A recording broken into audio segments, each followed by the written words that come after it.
Fala pessoal, estamos aqui hoje no 20º episódio do Cantada de Pedreiro e antes da gente ir para o nosso convidado aqui, eu queria perguntar para você, Lilo, onde nós estamos? Estamos no Instagram, no Spotify e no YouTube, Cantada de Pedreiro e aqui no Carbamol, né? E aqui no Carbamol, hoje na bancada comigo, ilustre Maurílio Bolognese II, Opa! Certo? Eu, Vinícius, José Vinícius Munhoz Pinto, conforme o nosso CEO diria, né? E hoje temos aí o prazer de conversar com um cara super bacana, que está muito próximo aí da gente no dia a dia da G1. G1 Imob, né? Que é a organizadora aqui do podcast Cantada de Pedreiro. Nosso time todo de marketing aí, Ivans, Dedé, Deluca, vamos que vamos. Então, estamos aí hoje com o nosso amigo Lucas Sketch, uma família super tradicional de Londrina, e a gente vai saber um pouquinho aí, conversar um pouco sobre a história do Lucas, a atuação no mercado hoje, né? Essa proximidade nossa aí também vocês vão entender ao longo do podcast. Então seja muito bem-vindo, Lucas, obrigado por participar aí do Cantada, né?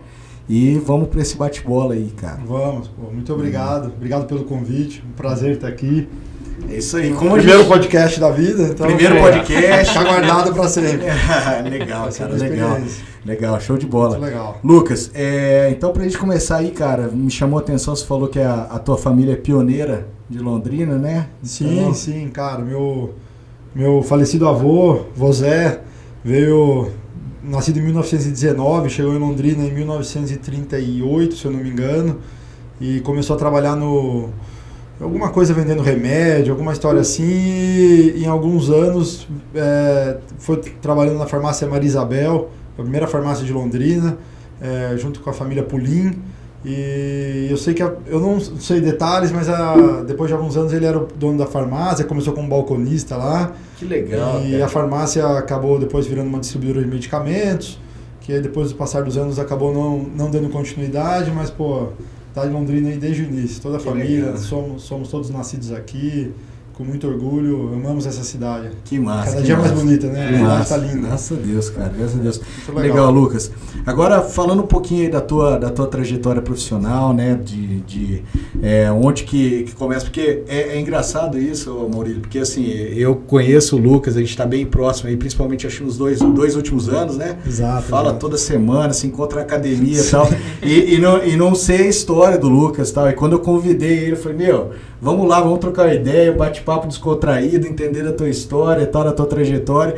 Então, pra mim, vai ser tudo meio novo também. A gente tenta fazer uma pauta, organizar alguma coisa, vai ser meio novo. Pô, então, legal. Escutar de você aí, né, Lucas? Vamos, cara. Pô, legal. Eu nascido e criado em Londrina, sempre aqui, apaixonado por esportes.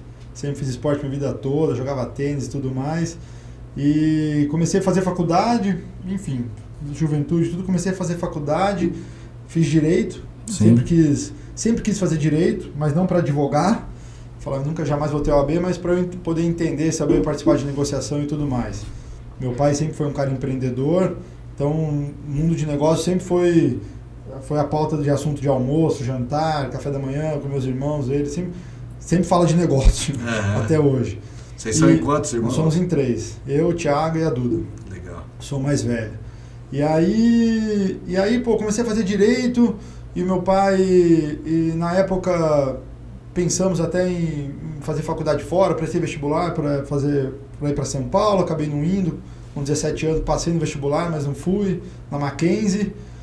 E aí, fazendo faculdade aqui, o Thiago também começou a fazer administração, um belo ano, em 2004, ele falou, pô, acho que vocês têm que ir para São Paulo, tem que desenvolver, crescer, abrir a cabeça... Acho que ficar aqui, vocês não vão ganhar nada, que porra, ir pra faculdade de manhã, à tarde, é tudo nas cores, bagunça, um amigo. Ele falou, pô, vocês têm que ir pra lá pra abrir a cabeça. E a gente já meio que trabalhava com ele já. Sim. Eu desde que comecei, eu na verdade fiz estágio no Juizado Especial Criminal, antes de começar a faculdade, começava em fevereiro, um grande amigo meu, o Zé Gotinha, o Rodrigo, o famoso Zé Gotinha, ele fazia estágio lá, ele estava saindo, me conseguiu a vaga, eu comecei o estágio antes de começar o direito, então eu já estava trabalhando desde cedo. Aí, pô, e sempre com meu pai trabalhando, que eu disse, ouvindo o negócio, ele mexia com loteamento e construção, incorporação, dos mais variados negócios, fazenda, que ele estava indo lá para Bahia, coisa que deu errado. E aí quando nós fomos para São Paulo, né, voltando para São Paulo, mudamos para lá em 2005, em janeiro. Você foi com teu irmão para lá? Meu irmão, nós dois. Meus pais montaram um apartamento muito legal pra gente. Os amigos falaram, pô, apartamento estudante, aquele apartamento, uma suíte pra cada, uma salinha legal, computador pra cada um, tudo, porra, perfeito. Era faculdade de manhã, à tarde almoçava, dormia, academia, ia fazer alguma coisa. Segundo ou terceiro mês, ligamos pra ele e falamos, pai, o dinheiro que o senhor tá dando pra mesada aqui acabou, meu. Tipo, no meio do mês. Nossa. Acabou, ele nunca foi, meu pai sempre foi assim, nunca deu dinheiro, nunca tive nada liberado. Sim. Sempre, você tem que fazer por merecer, né? Tem que trabalhar. A vida inteira assim. E acho que, isso formou muito da gente, isso ajudou muito a nossa formação. E aí ligamos pra ele, assim, basicamente, né? Pô, pai, estamos sem dinheiro, acabou. Pagar academia lá, custava caro as academias, biorritmo, aqueles negócios, balada, não sei o quê. Tô só esperando a voadora. Daí ele chegou e falou, beleza, eu tenho uma ideia. Que hora vocês, como é a rotina de vocês? Ah, pai, acordamos, faculdade, não sei o quê, chegamos do almoço. Faculdade pesada, estudo forte. Acordamos meio-dia, chegamos na faculdade meio-dia, almoçamos. Daí 2 horas, não sei o que lá, ele falou, então é o seguinte, 2 horas, vocês já descansaram tudo? Então vamos fazer o seguinte, meu pai sempre investiu na Bolsa de Valores, Bolsa de Valores, investimentos e tudo mais, e ele falou, eu tenho uns investimentos aqui que eu acompanho, que eu faço, e eu quero que vocês acompanhem para mim. Então a partir das 2 da tarde até as 6, vocês têm que ficar cuidando para mim das coisas e me, dar relatório, a gente cuidava para ele das coisas dele. Sim. E, cara, ficamos assim alguns meses, deve ter sido de abril a setembro, não sei o quê. E, trabalhar com pai é complicado. Você tem que ter uma relação muito boa. E a gente, na juventude, lá, talvez não tinha paciência com ele, não sei o quê. O meu irmão um dia chegou e falou, acho que eu vou parar, vou procurar um estágio, fazer alguma coisa, porque... Tá punk. Porque, né, não vai dar aqui, vamos brigar cada vez mais, acaba discutindo, né, Sim. e uma situação chata. Cara, começamos a fazer currículo, não tinha feito isso na vida, mandar currículo, um monte de lugar, entrevista, colocava terno, gravata, aquele terno que você nunca tira pra nada, porque antigamente era tudo gravata, tudo lá em São Paulo, e banco. Cara, não passava assim nada, porque a gente queria o estágio só à tarde, os bancos não queriam, programa de trainee. E aí o Thiago um dia foi numa corretora de valores, um cara que hoje veio a ser um amigo, meu padrinho, muito amigo, padrinho de casamento e tudo. O Marcelo Giancoli chegou pro Thiago e falou, legal, cara, vem trabalhar aqui na corretora, chamava Intra Corretora, vem trabalhar aqui como estágio, trabalhar na mesa, você vai aprender mesmo. A gente já sabia já, né, por causa das coisas do meu pai. Ele falou, não, beleza. E aí no final o Thiago falou, eu tenho meu irmão lá em casa no apartamento, igualzinho a mim, até parecido, 2 anos mais velho, então também, manda ele vir junto. Aí no primeiro dia do Thiago eu fui junto com ele, os dois pra trabalhar. E, cara, foi assim que nós entramos. Igualzinho, não precisa nem entrevistar ele, né? Nem entrevistei, cara. Comecei lá, cheguei e falei, prazer, sou o Lucas. Cara, começamos a trabalhar numa salinha apertada, um pouquinho maior que essa, tinha uns 8, 9 assessores de investimento, eram os agentes autônomos, isso em 2006. E aí, cara, ali que nós entramos no mercado financeiro. Foi a nossa porta de entrada, graças ao Marcelo, o Beto, o irmão dele, tem um carinho enorme por eles. E, cara, e dali nós saímos da Intra, que era uma corretora. Tinha uma corretora no Rio de Janeiro, chamava Moarama. Essa corretora só atendia atacado. Ela queria fazer varejo, imagina em 2006, uma corretora olhar queria fazer varejo porque o mercado ia crescer, tinha, 500 mil investidores na bolsa. E os convidaram o Marcelo, pela experiência dele, para fazer a abertura do varejo dessa corretora, do Moarama. Sim. E o Marcelo nos convidou, nós saímos todo esse time da Intra, com 8, 9 pessoas, e fomos para o Moarama. Criamos a Investimentos. E, cara, ali foi... O Moarama é o nome, né? O Moarama é o nome que coincidentemente é a cidade aqui, mas não tem nada a ver. E acho que é um nome indígena, alguma coisa assim. Uhum. E a Investimentos acabou virando uma corretora de varejo. A XP, nós vimos nascer, ela era uma salinha igual a nossa, ficava do outro lado, dentro da Intra, a XP nasceu ali dentro. Ah, era ali? Tinha uns caras ali. Pô, olha o que a XP virou hoje, né? Eles deram uma acertada, assim... Isso era o quê? 2008? 2006. E aí nós fomos para a XP acabou ficando lá na Intra, nós fomos nosso time para Cara, foi uma loucura daí. Em 2007 comecei... O Marcelo falou, cara, por que vocês não começam a abrir escritório? A gente era agente autônomo já. Começamos a abrir escritório de agente autônomo aí pelo Brasil. Chegamos a ter, acho que 9 escritórios. Uberaba, Marília, Ourinhos, Curitiba, Foz do Iguaçu, Apucarana, Rolândia, alguma cidade mais que eu não lembro, Londrina. Sim. Foi uma loucura. Então, a gente tinha 3, 4 mil clientes. Um negócio, um mercado que não tinha nem 1 milhão de investidores ainda, era muita coisa. E todo mundo querendo investir na bolsa, aquela febre. Cara, veio a crise de 2008, subprime. Pô, todo mundo apanhou muito. Mercado difícil para todo mundo. Ninguém nunca havia pego uma derrocada da bolsa dessa, de mercado e tudo mais. Machucou muita gente. Porque as ações caíram 50%, 60%, 70%. Eu comecei a comprar ação na bolsa em 2008. Um pouco É um antes. visionário, hein, cara? Não, eu comecei antes de cair. Então você apanhou. Aí eu fiquei uns 2 anos ali me recuperando do baque, sabe? Mas, Que se não me engano, deu uma traumatizada ali. Em 2009 a bolsa subiu 82%. Então, mas 85%. Mas eu comecei com Petro, né? Aí, além do subprime, depois veio todos o mensalão, tudo. Então foi difícil ali o psicológico, imagino, sabe? cara. Depois Eu imagino. Foi uma parte dos cabelinhos brancos. Perdi naquela O que época. acontece?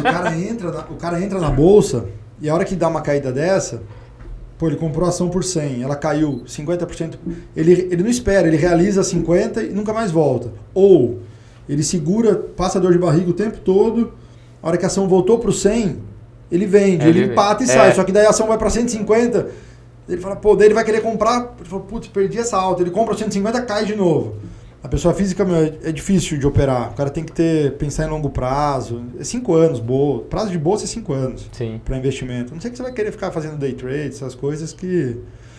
E aí, cara, história engraçada, que tinha um amigo, uma família muito próxima da nossa, eu não tinha muito contato com os filhos por serem mais velhos, que era o Otávio Monteiro, e o Otávio um dia bateu lá no escritório com uma tia minha, que ele era amigo, e falou, cara, isso em 2009, falou, cara, eu tenho uma ideia aqui, ele era um cara já muito experiente de mercado, já tinha trabalhado em bancos internacionais e tudo, falou, cara, eu tenho uma ideia que acho que tem muito a ver aqui pra gente poder fazer, montar uma gestora de recursos, porque ele abriu o nosso olho, ele falou, pô, o mercado de corretagem, de corretora, é um pouco, ele joga contra o interesse do investidor, porque a corretora só ganha se você operar.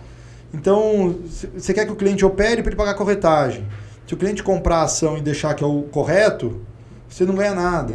Então ele falou, pô, esse caminho... Interessante isso, cara. Como não é do Otávio que abriu nosso olho. Faz sentido, né? Ele falou, pô, é totalmente... Trazer pro mercado imobiliário em tese também, você ia querer, pô, não... Ficar falando pro cara pular. Compra, vende. Não, agora vende. E é uma situação no mercado imobiliário que é de médio e longo, né, cara? Exato. Ninguém compra uma casa agora, não sei investidor, né? Mas ninguém compra uma casa agora já compra outra na sequência, um apartamento, enfim. Não sei o investidor. Exato, mas é isso. E é quando ganha, né? E o exemplo que a gente dava pros clientes até... Na época da bolsa era o seguinte, pô, ele comprou uma ação hoje a 100, ela caiu para 90, 10%. Pô, mas caiu, não sei o que lá. Você não perdeu, desvalorizou seu patrimônio. Ela vai subir, ela vai voltar, se tiver fundamento e tudo. É igual você comprar um apartamento hoje. Você liga pro seu corretor todo dia e pergunta, quanto tá o apartamento hoje? Não existe isso. Você vai saber de uma negociação, vendi um apartamento por 1 milhão, comprei. O meu vizinho vendeu por 900 mil, mas, pô, ele vendeu por quê? Às vezes era uma necessidade do cara, que ele precisava queimar para fazer liquidez. Momento pontual. Entendeu? Então... Momento de vida de cada um. Exato. Então, assim, é difícil. Você tem que saber lidar com a bolsa. Hoje, né, com experiência, a gente já tem um pouco... Você também deve ter bastante experiência, já e sabe, né, o que é você tomar uma posição. Isso tudo foi um aprendizado em 2008, só na pele, né? Cara. Peguei uma ação errada, por um preço errado, antes de uma crise, mas, depois dos 2 anos aí que eu comecei a querer estudar um pouquinho mais, comprar empresas que dão lucro mesmo e fazer esse planejamento de longo prazo, né? Total, exato. Então, voltando aqui para sua história... Só aprende na pele, né? Só aprende na pele. E aí, cara, resumindo, em 2009, final de 2009 nós acabamos nos acertando com a Um Investimento, saímos, vendemos os escritórios que nós tínhamos, eu, o Thiago, né, meu irmão e outros sócios, e montamos em 2010 a Horus. Foi a primeira gestora de Londrina, primeira gestora de recursos de Londrina. Aonde que era? Era no Eurocenter. Ah, imaginei. Era no Eurocenter, foi ali, cara. Montamos um escritório, uma estrutura super legal. O Otávio... No Terra ali ou não? Não, no Terra era Um Investimento, era o nosso escritório. Tá. Era o nosso escritório. E aí acabamos ficando, mas aí subimos, ficamos acho que no 5º andar, montamos uma estrutura muito legal, começamos a montar um time, o Otávio também como gestor CVM, tudo pela experiência dele. E a ideia era fazer fundo de investimentos que investia em outros fundos, os famosos Funds of Funds, né, os FOFs. E falamos, pô, tanta gente que a gente conhece aqui em Londrina, pô, vamos conseguir colocar dinheiro. E nós tínhamos um business plan de captar, sei lá, 10 milhões no primeiro ano, alguma coisa assim. Nós captamos lona, 0. Cara, porque amigo não coloca dinheiro, você vai lá, mostra histórico do fundo.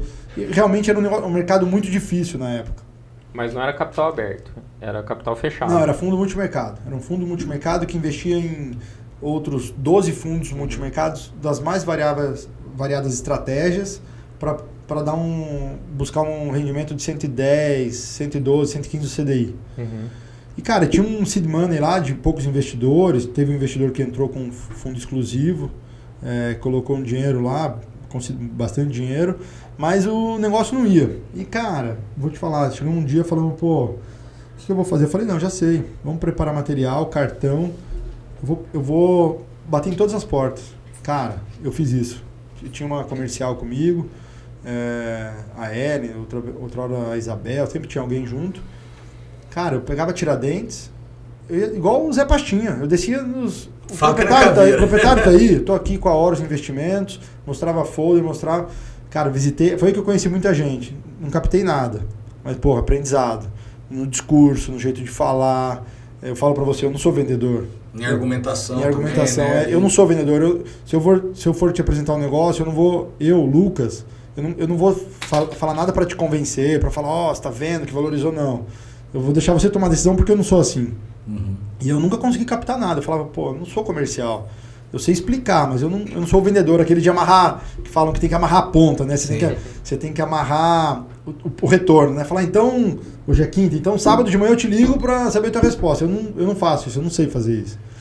E, cara, fomos, porra, navegando em 2014... E o meu irmão ficou em São Paulo esse tempo todo e continuou morando lá, né? Ele continuou. Fizemos faculdade lá, né? Até fizemos faculdade, nos formamos lá em administração na FAAP em 2009 e eu me formei ele em 10. E aí ele em São Paulo e eu aqui com o Otávio em Londrina, então ele trabalhava de lá.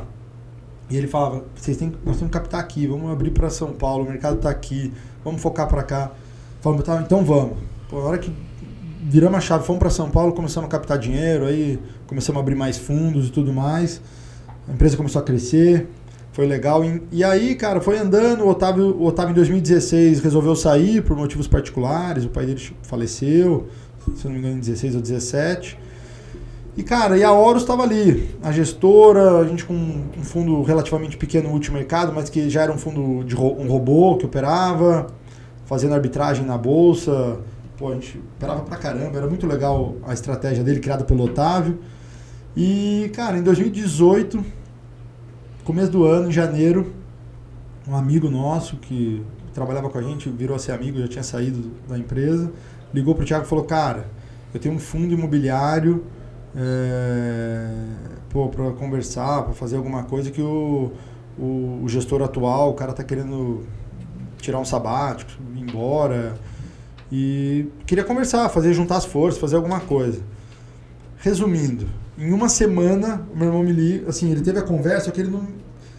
Ele tem o costume, eu aprendi a ser assim também, de passar a coisa quando tá mais concreta. Uhum. Não chegar pra você e falar, pô, talvez eu vou fazer isso. Não, ele passa a coisa mais concreta. Sim. Ele me liga um dia e fala, quando vem já tá quente. Ele ligou e falou, cara, preciso te falar um negócio. Era 18 de janeiro, eu acho, 19. Preciso te falar um negócio. Eu tô vendo pra gente comprar uma gestora. E tá marcada aí a data, mais ou menos dia 27, 28 de janeiro para assinar. Eu falei, hã? Comprar como? Ele falou, não, vem para São Paulo, a gente explica. Cara, fomos para lá, foi tudo em 10 dias, fizemos tudo, dia 30 de janeiro, adquirimos a GGR, gestora de recursos. Ela tinha um fundo imobiliário, que era o grande motivo da aquisição, que era o GGRC11. Até então era um fundo que tinha 220, 250 milhões de patrimônio. Um fundo logístico, um fundo imobiliário voltado para o setor logístico industrial. Ele só faz BTS ou sale leaseback para ativos ou centros de distribuição, ativos logísticos ou industriais. E tinha 10 mil cotistas.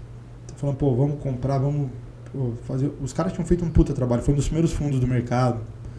Ideia muito legal, o conceito do fundo. Ele estava super bem, era um fundo bem falado, estava começando o mercado de investidores. Não deviam existir 200 mil investidores, pessoas físicas em fundos imobiliários em 2018. 300 mil. Isso foi em 2018. 2018, em janeiro. Até porque BTS também, isso tudo... Tudo é recente. Tudo muito recente, né, cara? É recente, muito recente. Sem leaseback, não escutava nada. Isso era só coisa de gringo, de banco. Eu acho massa até falar pra galera, né? O BTS, né? Build to Suit, é construir sob medida, né? E até uma coisa que eu já falei no podcast com o Thiago, a gente falou sobre isso, que acabaram banalizando muito o BTS, né, cara? E o BTS, ele faz muito sentido quando são operações maiores, né? Igual no pod do Thiago, a gente trocou uma ideia sobre a Gerdau, né? Que foi uma operação que a Yoshi construiu, foi grande, né? Isso é um BTS robusto, né? Esse é um BTS, né? Não a farmácia e tal, que muitas vezes a gente... Todo mundo fala, mas não é. E o sale leaseback é justamente para capitalizar o proprietário de uma empresa, né, de uma indústria, enfim, né? Exatamente. Fala um pouquinho disso aí, só para a galera entender o que é, que eu acho que é massa. O leaseback é quando a empresa é proprietária do ativo, então ela é proprietária da própria planta industrial dela, ou se é uma empresa logística, dá o caso da Ambev. Tá? No nosso fundo, nós temos 3 plantas da Ambev, né? O fundo tem. A Ambev, no caso do BTS, ela não imobiliza dinheiro. Então ela chega e fala, pô, eu quero que alguém construa um centro de distribuição para mim, eu vou pagar um aluguel. Cara, o fundo constrói, entrega a chave para ela com tudo, montado, instalado, ela só começa a operar e pagar aluguel. Esse é o BTS. O sale leaseback é quando, caso ela tenha um ativo já, um centro de distribuição, o que ela faz? Ela fala, pô, não preciso ter esse ativo parado aqui, mobilizado no meu balanço. Ela desmobiliza. Então ela faz um laudo de avaliação, avalia o imóvel, o fundo compra o imóvel dela, então ele sale, e ele aluga de volta. Então faz um contrato atípico de 10, 15, 20 anos e ela vai limpar o balanço dela, ela vai usar o dinheiro para operacional, para outras coisas. Para o business dela, exatamente, sim. Que é o que as grandes fazem. Legal. Então o sale veio assim, um negócio que veio para ficar pesado no mercado. Muito massa, muito massa. E aí, cara, acabamos comprando a gestora. Tinha outros fundos também, FDIC, tinha uns outros fundos, que hoje não tem mais. Hoje a antiga GGR, ela se chama Zagros Capital. O fundo hoje está com um patrimônio de 1 bi aproximadamente. Hoje tem 102 mil cotistas. É gente pra caramba, então assim, é um fundo conhecido, é um fundo que apanhou um pouco, está apanhando em função de lojas americanas, porque o fundo tem o segundo maior CD da Americanas do Brasil, em Uberlândia, mas cara, a Americanas está pagando aluguel. Está pagando. Saiu um fato relevante aí, terça-feira, então a cota sofreu um pouco, caiu aí algo em torno de 10%, 13% aí, desde que saiu a notícia das Americanas, mas está segurando porque a empresa o fundo tem fundamentos, outros ativos, são todos ativos conhecidos, empresas sólidas.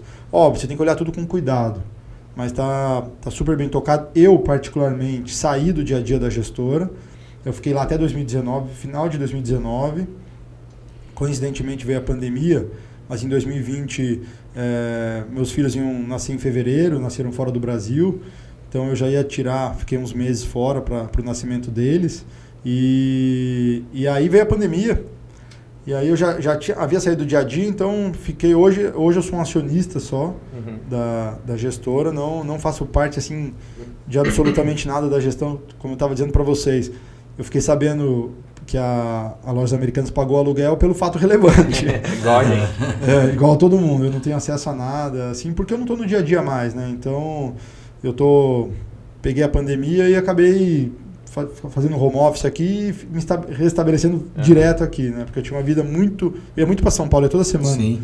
Eu tô lembrando até agora, cara, que uma das primeiras conversas, quando eu te conheci, há uns 2 anos atrás, mais ou menos, você tinha falado que você mudava os States, né, cara? Cara, eu tenho... Você tinha falado, tem plano, e acabou, por enquanto tá aqui. E aí, acho que é legal a gente já entrar aí na operação atual sua, né, que é a Boa Vista Capital, né? Sim.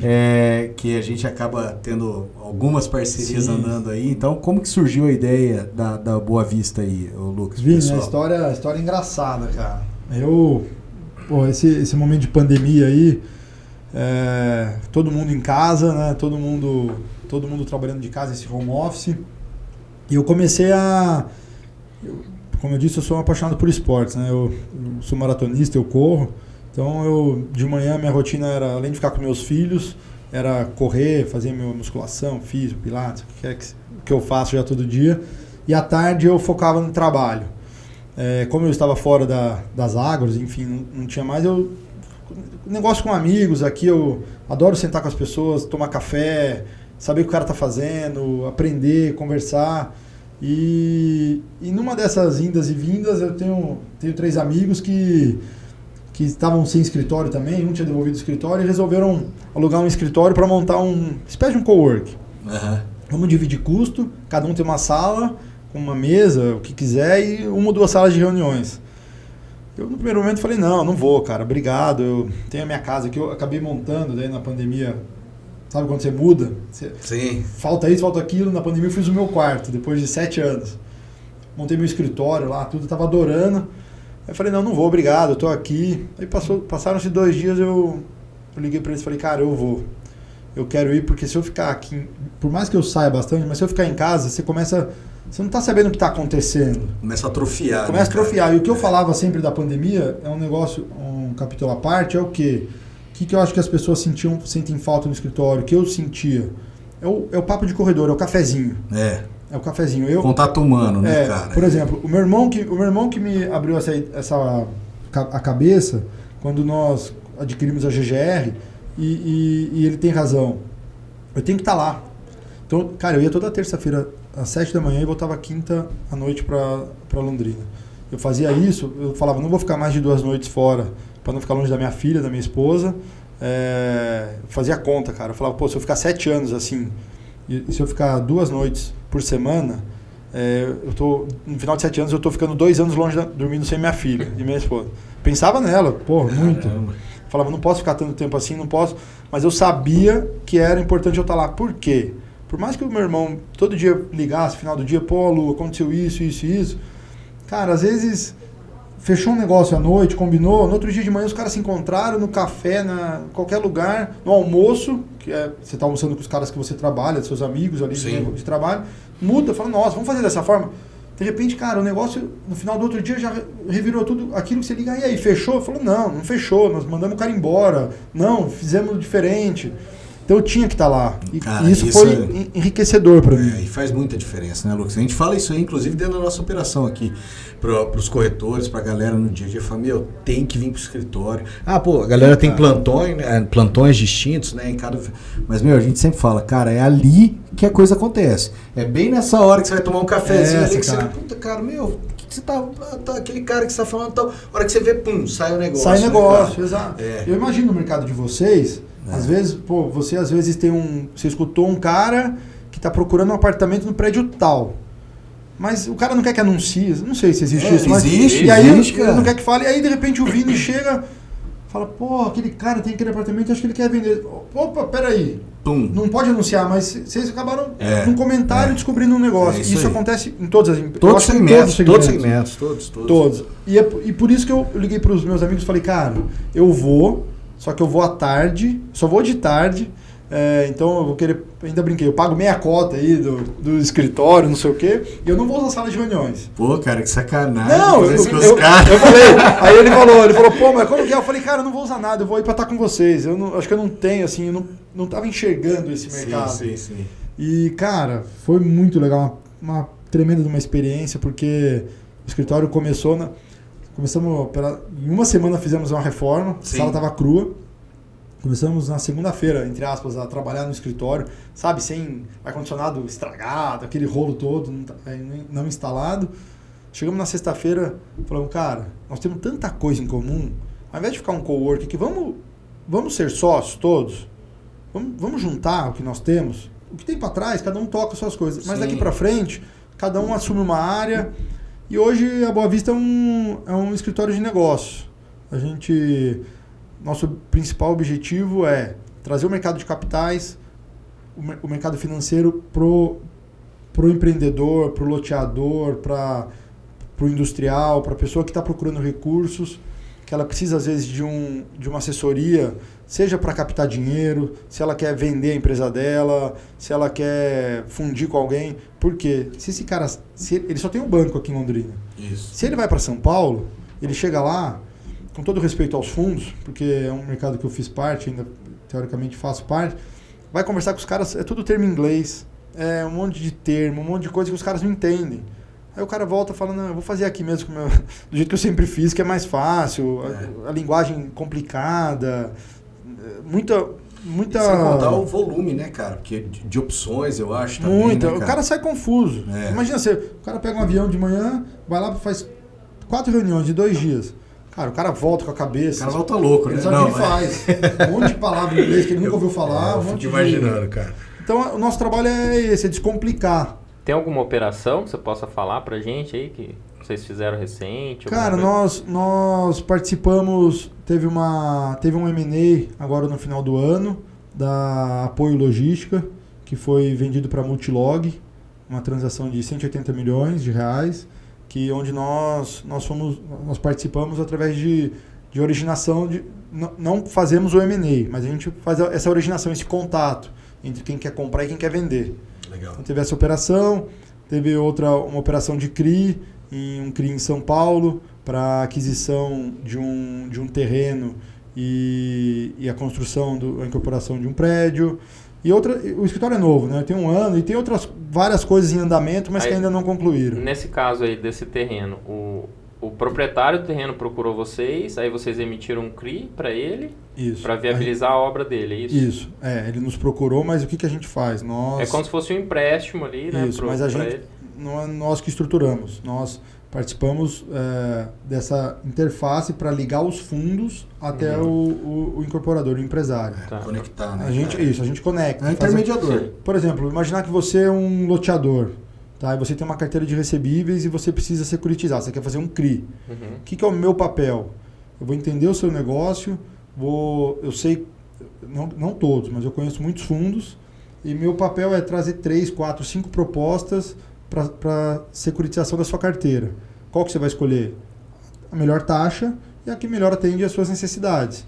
E aí, nisso daí, a Boa Vista é remunerada num FII de sucesso. Então a gente trabalha 100% no sucesso. Tá, esse é o clássico.